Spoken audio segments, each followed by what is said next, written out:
Hello everyone, this is Ajanta Gehlot, Associate Professor MS college Bikaner. आज मैं students आपके लिए एक विषय से बिल्कुल अलग परंतु आपके जीवन से जुड़ा हुआ बहुत ही महत्वपूर्ण विषय शेयर करने जा रही हूँ, stress and it's management by योग। आप जानते हैं स्टूडेंट या विद्यार्थी के जीवन में स्ट्रेस यानी दबाव या तनाव का बहुत महत्व है। बल्कि मैं तो ये कहूँगी कि जीवन में तनाव का या स्ट्रेस का बहुत महत्वपूर्ण रोल है, क्योंकि स्ट्रेस ही वो कंडीशन होती है, स्ट्रेस ही वो स्टेट होती है कि जिसको महसूस करके हम अपने जीवन में आगे की ओर बढ़ते हैं। परंतु क्या ये इतना सरल है? तो आइए आज हम इसके बारे में बात करते हैं। इम्पोर्टेंस ऑफ स्ट्रेस यानी जीवन में स्ट्रेस का महत्व क्या है। आप सभी जानते हैं कि आज के युग में बहुत सारे लोग बहुत तरह के स्ट्रेस सिंड्रोम से परेशान हैं, बल्कि मैं कहूँगी कि बहुत तरह की बीमारी या बहुत तरह की परेशानियों और मृत्यु का जो कारण है मनुष्यों में, वह सबसे बड़ा एक कारण स्ट्रेस भी है। हम बहुत सारे उदाहरण अपने आसपास देखते हैं जिसको कभी हम डिप्रेशन का नाम देते हैं, और हम देखते हैं लोग उसमें अपनी जान गंवा देते हैं, खुदकुशी कर लेते हैं या कोई और ऐसे तरीके अपना लेते हैं जो उनके जीवन को नुकसान पहुंचाती है। बहुत सारी जो लाइफ स्टाइल डिजीज़ेज़ हैं, जैसे कि ब्लड प्रेशर का हो जाना है। आप देखते हैं बहुत सारे लोगों को दिल की बीमारी बहुत हो जाती है, या हमारे क्लोज रिलेशनशिप में, हमारे रिश्तेदारी में, हमारे घर परिवार में यदि किसी की मृत्यु हो जाती है तो भी हम स्ट्रेस में आ जाते हैं। और इसलिए ये जो स्ट्रेस की प्रॉब्लम है, ये एक भारत की या व्यक्ति विशेष की प्रॉब्लम नहीं है, वरन यह विश्व की समस्या है। इसलिए इसको नोटिस करना और इसके बारे में विचार करना बहुत ज़रूरी है। इस स्ट्रेस के कारण ही आप जानते हैं कि बहुत तरह के इन्फेक्शंस हो जाते हैं। हेल्दी पर्सन डिजीज़्ड हो जाता है, उसके जो इम्यूनोलॉजिकल सिस्टम होता है वो डिस्टर्ब हो जाता है, और इस पुअर इम्यूनोलॉजिकल रिस्पॉन्स के कारण वो बहुत सारी बीमारियों को खुद ब खुद इनवाइट करता चला जाता है। तो इसलिए ये जानना ज़रूरी है कि स्ट्रेस क्या है, आपके जीवन में स्ट्रेस का क्या महत्व है, स्ट्रेस होता क्या है। अगर हम इस स्ट्रेस शब्द की बात करें तो the word stress comes from the mechanical concept of stress and strain. Stress and strain, देखिए, a material which is stressed it is stretched. यानी अगर हम किसी वस्तु को स्ट्रेच करते हैं, किसी थिंग को स्ट्रेच करते हैं, तो वह यानी खींचते हैं, तो वह वस्तु स्ट्रेस में है। परंतु यदि हम उसके उस स्ट्रेन को छोड़ दें, यानी मान लीजिए एक इलास्टिक का उदाहरण ले लेते हैं, इलास्टिक को अगर हम खींचते हैं तो वह स्ट्रेन्ड है और यानी वह स्ट्रेस में है। परंतु उसके स्ट्रेन को यदि रिलीज़ कर दिया जाए, यानी उसके खिंचाव को, उसकी जो एक टेम्परेरी पोजीशन है उसको अगर छोड़ दिया जाए, तो वापस अपनी ओरिजिनल शेप में आ जाएगी, अपनी पोजीशन में आ जाएगी। ये जो स्ट्रेस का कॉन्सेप्ट होता है, ये बहुत बार फ़िज़िकल स्ट्रेस से ज़्यादा रिलेट किया जाता है, और इस फिज़िकल स्ट्रेस से ना सिर्फ फिज़िकल प्रॉब्लम्स या फिज़िकल लॉस होता है, बल्कि मेंटल या इमोशनल डैमेजेस भी हो जाते हैं। Stress is the result of speed at which the body mind work. अब हमारा जो बॉडी माइंड कोऑर्डिनेशन होता है, दैट इज़ वेरी इम्पॉर्टेंट। अगर हम विश्व में किन्हीं बड़ी समस्याओं, क्लासिकल प्रॉब्लम्स की बात करें, स्पेशली इन फिलोसफी या साइकोलॉजी, तो हमको पता चलेगा कि body mind relationship very important relationship, और इस रिलेशनशिप को डिस्क्राइब करने की बहुत तरीके से कोशिशें भी की गई हैं। तो जब हमारा बॉडी माइंड है वो एक दूसरे के साथ कोऑर्डिनेशन में जब वर्क करता है, उसी का ही रिजल्ट होता है stress. People face a lot of stress and strain in day-to-day life, which results in anxiety, the mental imbalance, and thereby leading human race to its degeneration. आप समझ सकते हैं कि हम में जितनी चिंताएं होती हैं, जितना हमारा मानसिक संतुलन होता है, वह हमें शनह हमारे परेशानियों का सबब बनता जाता है. डीजेनरेशन का मतलब सिर्फ यही होता है कि हम अपनी वर्किंग कैपेसिटीज़ को, हम अपनी इम्यूनिटी को, हम अपने सेल्फ डिफेंस के सिस्टम को, सबको धीरे धीरे खोते चले जाते हैं. Stress can be used as a positive and forceful mechanism for achieving success. मैंने इनिशियली कहा था कि स्ट्रेस हमेशा नेगेटिव नहीं होता है. स्ट्रेस को हम पॉजिटिव और नेगेटिव दोनों वेज में देख सकते हैं. पॉजिटिव वेज का अर्थ यही है कि यदि एक राइट अमाउंट ऑफ स्ट्रेस हो तो इट गिव्स मोटिवेशन. अगर हमारे जीवन में स्ट्रेस का एक सही मात्रा हो तो वो हमारे लिए परेशानी का नहीं बल्कि हमारी उन्नति का सबब बनता है. तो यदि यह राइट अमाउंट हमें पता है और इस राइट अमाउंट में वह स्ट्रेस हम ले रहे हैं तो हम निश्चित रूप से एक्सेल करेंगे अपने फील्ड में. एज ए स्टूडेंट अगर आपको पढ़ाई का स्ट्रेस ना हो, यदि आपको एग्ज़ाम का स्ट्रेस ना हो, यदि आपको अचीवमेंट का स्ट्रेस ना हो, यदि आपके गोल को पाने की अगर आप में दबाव ना हो तो आप बेहतर कार्य नहीं कर सकते हैं. परंतु यदि ये स्ट्रेस एक्सीड कर जाता है to a motivational intensity, to damaging intensity, यानी वो स्ट्रेस अब आपके जीवन में आपको परेशानी देने लग जाता है, तो फिर वह स्ट्रेस हमारे लिए नेगेटिवली वर्क करता है. अब ये भी एक बात होती है कि हम कह तो रहे हैं कि पॉजिटिव स्ट्रेस हमारे लाइफ में हमें एक्सेल करने के लिए, हमारे गोल्स को अचीव करने के लिए, हमको अच्छे नंबर लाने के लिए, हमारी जो हम पढ़ रहे हैं उस पढ़ने में समझ बढ़ाने के लिए स्ट्रेस का एक निश्चित अमाउंट हमारे लिए एक पॉजिटिविटी के रूप में कार्य करता है. परंतु हर समय ऐसा नहीं होता है, क्योंकि हम देखते हैं बहुत सारे लोग स्ट्रेस के कारण अपने जीवन में पाई हुई अपनी ख्याति को खो देते हैं. वो जो कुछ जीवन में हासिल करते हैं उससे वो डिटोरिएट होने लग जाते हैं. वो अपनी हेल्थ को दांव पे लगा देते हैं. वो अपने लाइफ में बैलेंस को खो देते हैं. तो ये जानना ज़रूरी है कि स्ट्रेस किस कारण से होता है, क्योंकि यदि हमें ये पता चल जाता है कि स्ट्रेस किस कारण से होता है तो स्ट्रेस की अधिकता को हम रोक सकते हैं और उसको राइट अमाउंट में अपनी लाइफ में इनकॉर्पोरेट करके अपनी लाइफ को बेटर बना सकते हैं. तो स्ट्रेस जो है is often caused by general unhappiness and a sense of aimlessness और लैक ऑफ पर्पस. अगर आपके जीवन में कोई उद्देश्य नहीं है, यदि आप प्रयोजन रहित हैं, उद्देश्य विहीन हैं, यदि आपके जीवन में प्रसन्नता, खुशी, हैप्पीनेस नहीं है, तो निश्चित रूप से आपके जीवन में एक स्ट्रेस हो जाएगा.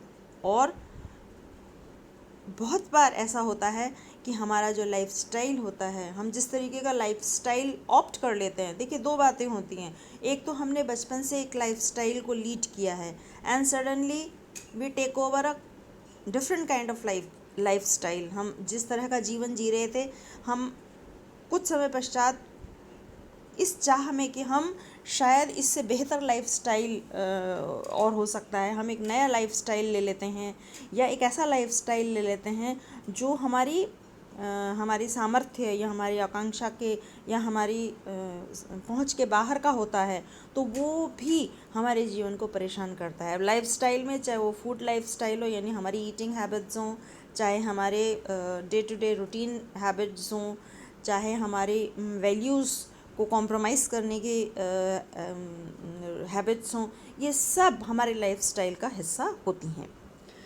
बट देन फिर भी कुछ ऐसे कारण हैं जिन पे अगर हम विचार करते हैं तो हमें पता चलेगा कि वो वास्तव में हमारे स्ट्रेस का कारण है. कभी कभी हम आइडेंटिफाई नहीं कर पाते हैं. स्ट्रेस हमें हो रहा है, हमको पता भी है कि हम स्ट्रेस में हैं, परंतु हम उस रीज़न को, उस कारण को आइडेंटिफाई नहीं कर पाते हैं.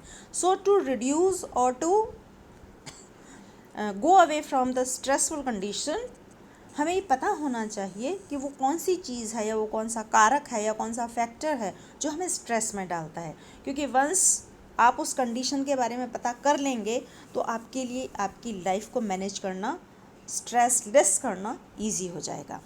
The first and the foremost कारण इज़ द इन्वायरमेंट।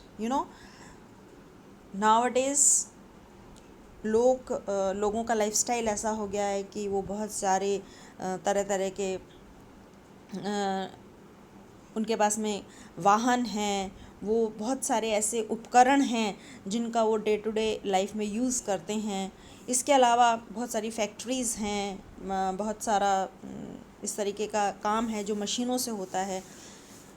ये सब नॉइज़ क्रिएट करता है। तो noise is a big factor for your stressful condition. Pollution, naturally जब बहुत तरह के 2 व्हीलर्स, 4 व्हीलर्स या और इस तरीके के वाहन चलेंगे तो वो पॉल्यूशन क्रिएट करेंगे। इसके अलावा फैक्ट्रीज से जो धुआं निकलता है वो पॉल्यूशन क्रिएट करता है। हमारे घरों में एसीज़ होते हैं, वो पॉल्यूशन क्रिएट करते हैं। हम ऐसे बहुत सारे ऐसे मटेरियल्स को जलाते हैं जिनसे पॉल्यूशन होता है। तो पॉल्यूशन और क्राउडिंग यानी बहुत भीड़ भाड़ का होना, ये सभी रीजंस हैं जो इन्वायरमेंटल इश्यूज़ हैं और ये मनुष्य को स्ट्रेसफुल कंडीशन में डालते हैं। आप देखिए बड़ी शहरों में जो लोग रहते हैं और जिनको अपने ऑफिस के लिए जाना होता है, वो उनको बहुत लंबे समय तक ट्रैफिक में रहना पड़ता है। जब लंबे समय तक ट्रैफिक में रहते हैं तो उन जिन गाड़ियों के बीच में रहते हैं उनसे उठने वाला धुआं है वो उनको परेशान करता है।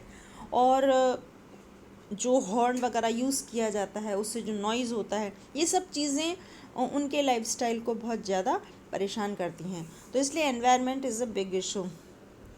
दूसरा है physiological reasons that includes injuries, hormonal fluctuations and इनएडिक्वेट sleep और न्यूट्रिशन। फिजियोलॉजी को जो प्रभावित करते हैं, हमारी जो शारीरिक चय उपाचय की जो क्रिया है उसको जो प्रभावित करते हैं, उसमें बहुत सारी चीज़ें होती हैं। हमारी फिजियोलॉजी को जो प्रभावित करते हैं उसमें बहुत सारी चीज़ें होती हैं। जैसे यदि व्यक्ति अस्वस्थ है, चोटग्रस्त है, उसके जो हार्मोन्स हैं उनमें यदि बैलेंस नहीं है या वो ठीक से सो नहीं पाता है, ठीक प्रकार का भोजन नहीं ले पाता है। देखिए दोनों ही बातें हैं, स्लीप और nutrition, hormonal fluctuation can put one into stressful condition, और स्ट्रेस से भी ये चीज़ें हो जाती हैं। तो कभी कभी ये वाइस वर्सा भी होता है। हम एनवायरमेंटल इफ़ेक्ट्स को, फिजियोलॉजिकल इफ़ेक्ट्स को रोकने का प्रयास कर सकते हैं, पर एक बहुत बड़ा रीज़न है, दैट इज़ आवर थॉट्स। मनुष्य जैसे सांस लिए बिना नहीं रह सकता, वैसे ही मनुष्य विचारों के बिना नहीं रह सकता है। यानी विचार उसके जीवन की एक तरीके से उसके जीवन का हिस्सा है। तो जब वह विचार के बिना नहीं रह सकता है तो विचार कैसा हो इसको मॉनिटर करना बहुत ज़रूरी होता है। क्योंकि थॉट इज़ अ प्रोसेस। हमारे आसपास हर तरफ जो कुछ भी घटनाएं घटित होती हैं वो सब हमारे विचारों को प्रभावित करती हैं। अच्छे एनवायरनमेंट, अच्छे लोगों के बीच में अगर हम रहते हैं तो हमारे विचार भी बेहतर होते हैं। तो हमारी जो थिंकिंग प्रोसेस है वो हमारे स्ट्रेस को अफेक्ट करती है। अगर हम नेगेटिव टॉक करते हैं,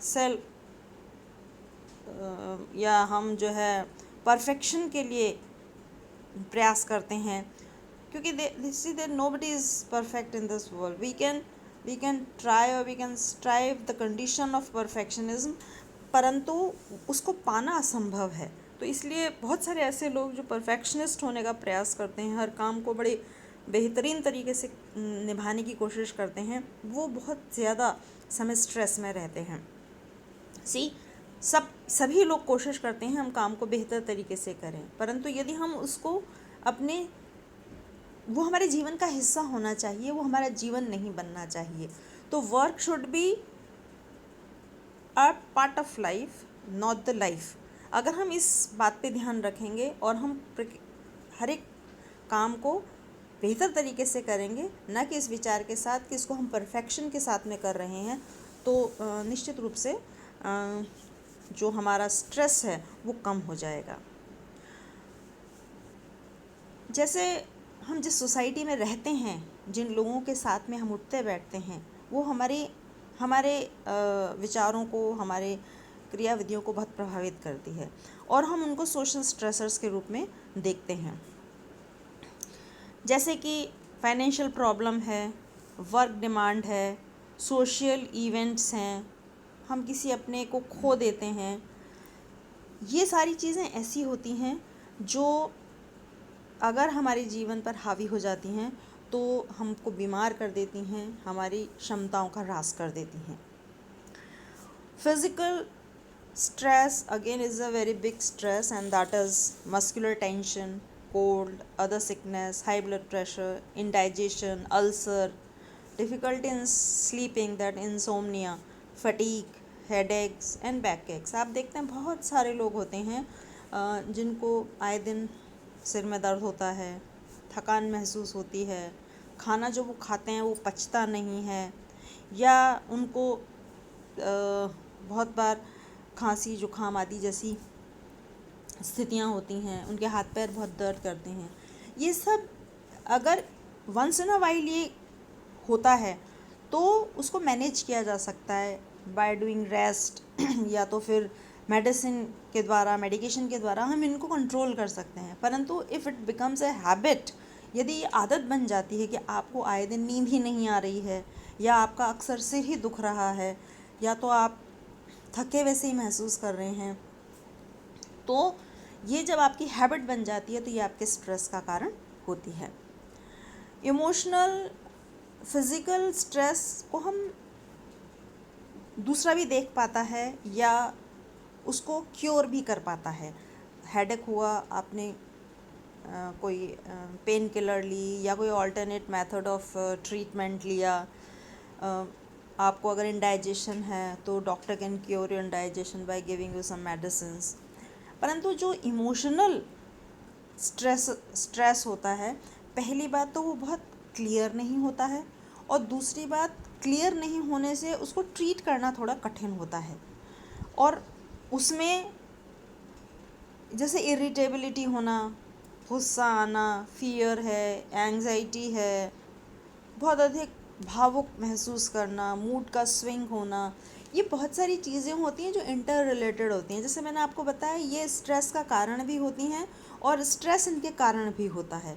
तो अब जैसे इरिटेबिलिटी है, अगर आपको किसी चीज़ से बेचैनी है, चिड़चिड़ापन है, तो आपको वो रीज़न खोजना पड़ेगा कि वो इरिटेबिलिटी किस कारण से है। या आपके मूड स्विंग है, तो मूड स्विंग्स डिपेंड करता है कि आप किस एज ग्रुप में हैं, एडोलसेंट हैं या आप मेनोपॉजियल स्टेट में, मतलब जो लोग बड़े उम्र के होते हैं उनके लिए, या तो आप कौन से किस कंडीशन में हैं, आप कहाँ पर हैं, वो सब चीज़ें आपके इस जो मूड स्विंग्स है उसको प्रभावित करती है। तो इमोशनल मैं जो समझ पाती हूँ वो ये है कि इमोशनल जो स्ट्रेस होता है वो उसको आइडेंटिफाई हम फिज़िकल लक्षणों से या शारीरिक लक्षणों से हम उसको जान तो लेते हैं, परंतु उसको क्योर करना उस व्यक्ति विशेष के ही हाथ में होता है, क्योंकि वह दिखते हुए शारीरिक तौर पे हैं पर वो होते मानसिक या आपके इमोशंस को प्रभावित करते हैं। हम देखते हैं बहुत सारे लोग होते हैं बहुत इमोशनल होते हैं, वो हर चीज़ से बहुत जल्दी प्रभावित हो जाते हैं। तो यहाँ मैनेजमेंट करना बहुत ज़रूरी होता है।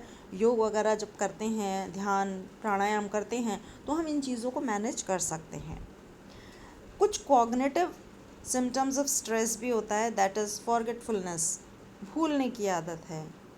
बहुत बार एक ही विचार बार बार आपके दिमाग में आता है, आप किसी एक विषय पर लंबे समय तक एकाग्र नहीं कर पाते हैं। तो ये जो सारे सिम्टम्स होते हैं ये कहीं ना कहीं हमारे physical, mental and emotional in balance को बिगाड़ देते हैं, और जब ये संतुलन बिगड़ जाता है तो मनुष्य प्रभावित होता है, उसकी जो लाइफस्टाइल है वो एक नॉर्मल लाइफस्टाइल नहीं रहती है। जैसे मैंने कहा कि एक विद्यार्थी के जीवन का लक्ष्य होता है अच्छे मार्क्स को पाना, वो अच्छे मार्क्स नहीं पा पाता है। क्यों? क्योंकि उसका मेंटल, फिजिकल, इमोशनल बैलेंस बिगड़ गया है। और वो किस कारण से बिगड़ा है? इन्हीं किसी स्ट्रेसफुल कंडीशन के कारण। तो बहुत इम्पॉर्टेंट है कि सबसे पहले हम आइडेंटिफाई करें कि हमारी वो कौन सी स्थिति है या हमारे जीवन में वो कौन सा लक्षण है जो हमको स्ट्रेस में डालता है। बहुत सारे बच्चे पढ़ाई करते हैं, पढ़ाई करते रहते हैं, प्रॉपर डाइट नहीं लेते हैं, क्योंकि एग्ज़ाम सर पर हैं तो ठीक से वो नींद नहीं ले पाते हैं, या जो पढ़ लेते हैं वो क्योंकि बहुत सारा एक साथ पढ़ रहे हैं तो उनको ये ऐसा महसूस होने लगता है कि हमें कुछ भी याद नहीं है। तो हमें, या जहाँ पर आप रह रहे हैं उस जगह में बहुत ज़्यादा लोग रहते हैं और उन लोगों के बार बार एक्टिविटीज़ से आपको डिस्टर्बेंस होता है। तो what is important for a student or anybody who is appearing in the examination or otherwise at workplace, first of all try to identify the situation or the factor which affects you and puts you in stress. अगर आप उस कारण को पहचान लेंगे तो आप stress को मेंटेन कर सकते हैं। परंतु यदि आप कारण को नहीं भी पहचान पाते हैं तो हमारे पास हमारी प्राचीन परंपरा का जो योग शास्त्र है उसमें योग ऐसी परंपरा है, अगर उसका अभ्यास किया जाता है, if one practices the yogic way of life, it can bring balance into one's life. हमने अभी कहा कि सारी दिक्कतें कब आती हैं? जब हमारा बैलेंस बिगड़ जाता है। हम आयुर्वेद में कहते हैं वात पित्त कफ बिगड़ जाता है तो बॉडी के अंदर बहुत सारे तरह की परेशानियां आ जाती हैं। ऐसे ही यदि हमारी लाइफ में मेंटल, फिजिकल और इमोशनल या मॉरल, इन सभी को अगर हम ले लें तो वो बैलेंस अगर नहीं रहता है तो हम स्ट्रेसफुल कंडीशन में आ जाते हैं। तो yoga is one of the best methods to bring balance into your body, make yourself fit physically, emotionally or mentally and morally. So योग के बारे में यदि हम जान लें और उसकी प्रैक्टिसेस को अपने लाइफ में उतार लें तो वो हमारे जीवन में जो स्ट्रेस और स्ट्रेन है उसको दूर कर सकता है। So instead of taking powerful drugs, medicines और toxic हम देखते हैं आजकल बच्चे या जो भी यंगस्टर होते हैं वो जब स्ट्रेस को, जब वो उस दबाव को महसूस बर्दाश्त नहीं कर पाते हैं तो वो बहुत तरह तरह के मेथड्स यूज़ कर लेते हैं। वो ड्रिंकिंग है, ड्रग एडिक्शन है, स्मोकिंग है और भी बहुत तरीके के गैर ज़रूरी और गैरकानूनी तरीके हैं जिनकी तरफ वो चले जाते हैं। तो उन स्थितियों से बचने के लिए और अपने आप को स्ट्रेसफुल कंडीशन से बाहर निकालने के लिए yoga can work as a magic for you, but with the continuous practice of it. Now, yoga is an art, science and philosophy. It touches the life of man at every level. मैंने अभी आपको बताया physical, mental, spiritual और moral level पे ये आपको touch करता है, ये आपके जीवन में बैलेंस लाता है, आपके जीवन को पर्पसफुल बनाता है, यूज़फुल बनाता है, नोबल बनाता है। और एक जो इनएक्टिव बॉडी होती है, क्योंकि हम लगातार एक ही तरीके का काम करते हैं तो हमारे मन के अंदर एक हमारे अंदर एक मोनोटोनी हो जाती है और हम उसी तरीके का काम करते हैं, हम उसके अलावा कुछ नहीं सोच पाते हैं। परंतु यदि योग को अपने जीवन का हिस्सा बना लेंगे तो वो मोनोटोनी को भी तोड़ेगा और वो आपके माइंड एंड बॉडी की एक्टिविटी को बढ़ाएगा और उनके बीच में एक बैलेंस क्रिएट करेगा। तो इसलिए yoga helps to keep one's body and mind with tune, with essence and soul, so that all three are blended into one. Now Patanjali has said rightly that what is yoga is the chitta vritti nirodh. चित्त is मन, mind, जिसे कभी हम intellect भी कहते हैं।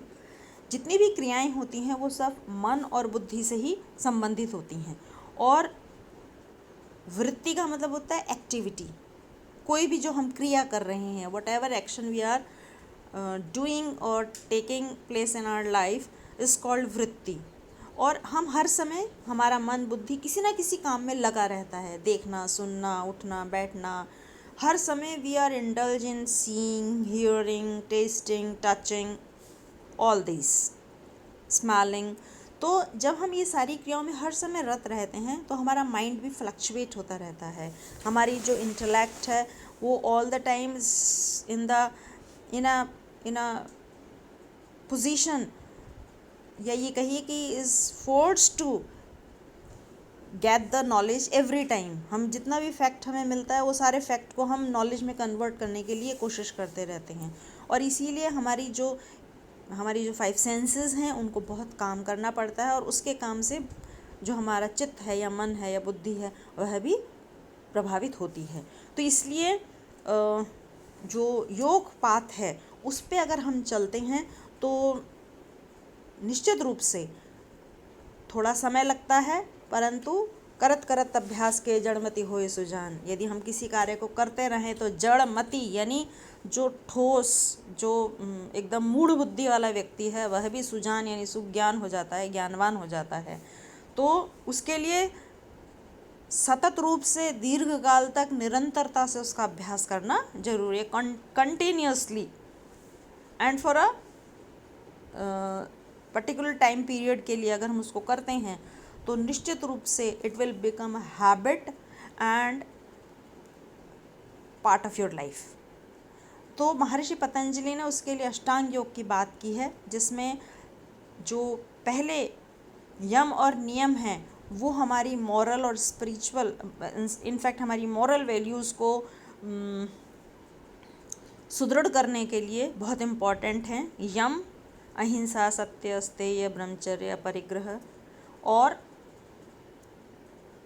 नियम शौच, संतोष, तपस, स्वाध्याय, ईश्वर प्रणिधान। ये 10 चीज़ें हैं जिनके बारे में अगर व्यक्ति जान लेता है, सिर्फ जानता ही नहीं है, उसको अपने जीवन में उतार लेता है। फॉर एग्जाम्पल, जैसे कि सच बोलें। अब सच बोलने का क्या मतलब है? सच निश्चित रूप से बोलना बड़ा कठिन होता है। सच का मतलब है जो चीज़ जैसी है उसको वैसी बता दी जाए। यदि हम किसी चीज़ में हेर फेर नहीं करें, यदि हम किसी चीज़ से डरें नहीं, यदि हम बेझिझक जो जैसी स्थिति है उसको जान लें। जैसे स्टूडेंट होता है, उसके लाइफ में अगर वो स्टडी नहीं करेगा तो उसको अच्छे नंबर भी नहीं मिलेंगे। बहुत बार ऐसा होता है, बच्चा एग्ज़ाम दे के आता है, उसने ठीक से पढ़ाई नहीं करी है, वो एग्ज़ाम दे के आता है, वो जानता है कि मैंने पढ़ाई नहीं करी है और मैं एग्ज़ाम दे के आ रहा हूँ तो मेरे नंबर भी कम ही आएंगे, परंतु वह डर के मारे इस सच्चाई को स्वीकार नहीं करता है। परंतु जब रिज़ल्ट आता है तो उसके ऊपर जो प्रेशर आता है, क्योंकि उसने जो कमिट किया था वो तो ये था कि मैं जो है बहुत अच्छे नंबरों से पास होऊंगा, परंतु वैसा वो नहीं कर पाता है। तो ऐसे में वो उसको स्ट्रेसफुल कंडीशन में डालता है, और वो चाहे सोशल प्रेशर हो या तो फैमिली प्रेशर हो या जिस भी कारण से हो, वो ऐसे रास्ते अख्तियार कर लेता है जो यदि वह सच्चाई की राह पे चलता तो उसको नहीं करने पड़ते। सो नियम जो है उसमें बहुत सारे ऐसे तरीके हैं जिनको अगर हम फॉलो करते हैं तो will be much better in our life. फिर how to defeat the physical challenges, or how to improve our physical capacities. For that one should perform asanas. Asanas is a discipline of the body and consists in the adaptation of steady and comfortable posture. Asanas are grouped into many ways. What is asana? Asana is, आसन क्या है? वो जो कि हमारी body के अंदर एक स्थिरता लाता है और एक सुख यानी आरामदेह। For in a students life it is very important to perform in asan, because asan gives you to sit for a longer time. Asan gives you relief from the different kinds of body pains. So ये बहुत ज़रूरी है कि हम आसन्स को perform करें, और आसन्स को परफॉर्म करेंगे वो हम अपनी सुविधा से. निश्चित रूप से जब हम आसन करने जाएंगे तो पहले हमें इसकी टेक्निक को कहीं ना कहीं से सीखना पड़ेगा. Once you have learn the technique of performing particular asanas, I am not saying you go for some difficult postures, आप किसी बहुत कठिन आसनों की तरफ जाएं. You can choose very easy asanas that will bring that same kind of settledness in your body, and ease and peacefulness and comfort and the steadiness in your body. So first learn, सबसे पहले सीखें उन आसनों को करना, and then and it should become a part of your life. जैसे हम जीवन में खाते हैं, सोते हैं या अन्य कार्य करते हैं, ठीक उसी प्रकार से आसन should be performed daily on daily basis. एक बार जब बॉडी के अंदर सटलनेस आ जाती है, एक स्टेडीनेस आ जाती है और कंफर्टेबिलिटी आ जाती है, यानी आप आसन क्या है, स्थिर सुखम आसनम, जिसमें स्थिरता पूर्वक और सुख पूर्वक बैठ सके, वो आसन है. अब उसके बाद में फिजिकल कामनेस लाने के बाद में अब मेंटल जो कामनेस है वो लानी ज़रूरी है. And specially in this Covid kind of situation one should perform very much on daily basis pranayam, the proper way of breathing. Pranayam means a pause in the movement of breath. Pranayam is a conscious, skillful, precise and definitive technique. The main important feature of pranayamic breathing includes क्या क्या चीज़ें, deep breathing होनी चाहिए उसके अंदर, slow exhalation, slow inhalation, holding of breath that is retention of breath, ये 3 चीज़ें उसके अंदर होनी चाहिए. Again what I am saying is that one should first learn the art of asana, pranayama and dhyana. Only after that one should perform these practices, because once you have learned everything you will be able to perform it correctly. You know where to breathe in, where to breathe out, you know where to put stress in the body's which body portion. अगर आप इन चीज़ों को नहीं सीखेंगे तो that can bring you some into some kind of trouble, physical harm. So आप इस बात का ध्यान रखें कि इनको सीखें. आप सभी जानते हैं कि जो प्राणायामिक ब्रीदिंग है, I am going to take one more lecture और one more this thing PPT for you on pranayamic breathing and COVID, how COVID can be treated or can be उसका कहते हैं ना, उसको किस तरीके से उसका सामना कर सकती है कोविड कंडीशंस को. क्योंकि कोविड में जो सबसे ज़्यादा अगर कोई वायरस से इन्फेक्टेड होता है तो उसका ब्रीदिंग सिस्टम इन्फेक्ट होता है. तो किस तरीके से जो प्राणायामिक ब्रीदिंग है वो आपकी इस सिचुएशन का सामना करने के लिए और उसको बेटर बनाने के लिए हेल्प कर सकती है, फॉर विच हम एक दूसरा लेक्चर उसके ऊपर लेंगे. परंतु for student what is important is to learn the art of controlling over their breathing pattern. क्योंकि हम सांस को ठीक से कभी लेना जानते ही नहीं हैं, हम ठीक से ना सांस को लेते हैं ना ही छोड़ते हैं. और इसीलिए जब भी हम पढ़ाई के दौरान भी जब हम स्ट्रेस में होते हैं तो हमारी हार्ट बीट बढ़ने लग जाती है, हमारी पल्स रेट बढ़ जाती है, हमारी जो ब्रीदिंग है वो एबनॉर्मल हो जाती है. क्योंकि जो जैसे हमने कहा कि कोई भी फिज़िकल प्रॉब्लम होगी उसका प्रभाव हमारी ब्रीदिंग पर, हमारी मेंटल स्टेट के ऊपर पड़ता है. तो इसलिए बहुत ज़रूरी है कि हमें बहुत कॉन्शियसली अपनी ब्रीदिंग को समझना है और प्राणायाम के जो विभिन्न प्रकार हैं उनको भी जानना है. इसके अलावा इसमें जो 8 अंग बताए गए हैं उसमें हमारे काम का जो और एक इम्पॉर्टेंट आस्पेक्ट है वह ध्यान है. ध्यान का अर्थ मेडिटेशन है, और meditation is a steady fast contemplation of the object without any break. यानी ध्यान में हमें क्या करना है, किसी एक वस्तु के ऊपर अपने आप को एकाग्रचित कर लेना है और फिर केवल उसी वस्तु के विषय में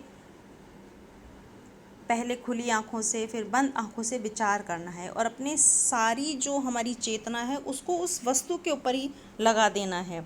जब हम आँख बंद करके कुछ सोचते हैं तो हमारे दिमाग में बहुत तरीके के विचार आते हैं और ये विचार हमें किसी एक पॉइंट के ऊपर स्थिर होने से रोकते हैं। आप जब पढ़ाई कर रहे होते हैं, स्टूडेंट जब पढ़ रहा होता है या इवन एग्ज़ाम में लिख रहा होता है, तो सडनली उसका ध्यान डाइवर्ट हो जाता है, उसको बहुत तरीके के फियर उसके अंदर आ जाते हैं, वो और उन फियर से वो स्ट्रेस में आ जाता है। या जब वो पढ़ रहा होता है उस समय वो अच्छे से पढ़ रहा है परंतु सडनली उसके मन में ये विचार आने लगते हैं, यदि मेरे नंबर कम आए तो, मैं फ़ेल हो गया तो, यदि मेरे मार्क्स जो हैं वो मैं जितना चाहता हूँ उसमें मेरे एग्ज़ाम देने के बावजूद भी वो अच्छे से नहीं कर पाया तो, मैं अटैम्प्ट क्वेश्चन को नहीं कर पाई तो ये बहुत तरीके की वो जो थॉट प्रोसेस होता है इट स्टार्ट्स। और ये जब स्टार्ट होने लग जाता है तो फिर वह हमारी एकाग्रचित्ता को हमारे पढ़ने के जो हमारी जो एक हम प्रोसेस में जिस पढ़ने के प्रोसेस में जो होते हैं उस प्रोसेस को ब्रेक कर देता है, हम उस चीज़ के ऊपर एकाग्रचित नहीं हो पाते हैं।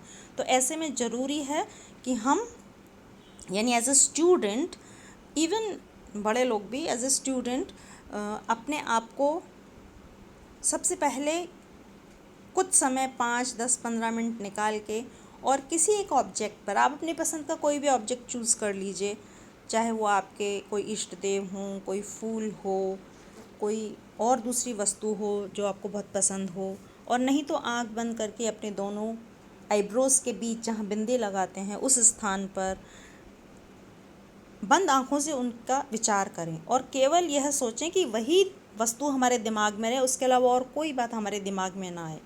तो धीरे धीरे आप देखेंगे कि आप में जो एकाग्रचित्तता का जो स्तर है वो बढ़ता चला जाएगा और निश्चित रूप से ये एकाग्रता का स्तर आपके पढ़ाई में, आपके कॉम्पिटिटिव एग्ज़ाम्स में, आपके इंटरव्यूज़ में या जहाँ कहीं भी आप फाइट करने के लिए, अपने करियर के लिए कोशिश कर रहे हैं, वहाँ पे आपकी सहायता करेगा। तो इसलिए कोई भी व्यक्ति, कोई भी स्टूडेंट यदि उसको ये लगता है कि वो स्ट्रेस में है, उसकी बॉडी में physical, mental, emotional, spiritual balance नहीं है, वो अपनी पढ़ाई में एक्सेल करना चाहता है, वो अपने जॉब के लिए अच्छे कॉम्पिटिटिव एग्ज़ाम्स को देना चाहता है, तो उसको अपने जीवन में यौगिक प्रैक्टिसेस को ज़रूर अपनाना चाहिए। परंतु उसके लिए ज़रूरी है कि वह उसको ठीक से किसी टीचर के माध्यम से जाने या समझे। धन्यवाद।